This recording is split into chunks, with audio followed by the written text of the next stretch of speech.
भरधाव ST bus चालकाचे नियंत्रण सुटल्याने रस्त्याच्या कडेला असलेल्या दगडावरून उसळून ही बस मोठ्या नाल्यात कोसळल्याची घटना यवतमाळ जिल्ह्यातील अंतरगाव शिवारात डोल्हारी देवी रस्त्यावर 6 मार्च रोजी सकाळी 7:30च्या सुमारास घडली। या अपघातात बसमधील 12 प्रवासी जखमी झाले असून एसटी बसचे सुद्धा मोठ्या प्रमाणात नुकसान झाले आहे।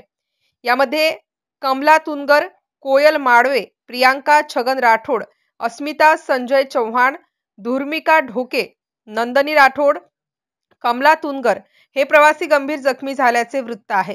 अपघाताची माहिती मिळताच स्थानिक नागरिकांनी दारव्हा पोलीस स्टेशन व दारव्हा आगार व्यवस्थापकांना माहिती दिल्याने ते तात्काळ घटनास्थळी दाखल झाले।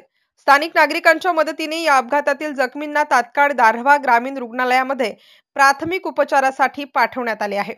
MCN न्यूज मराठी करिता विशाल मासुरकर, यवतमाळ।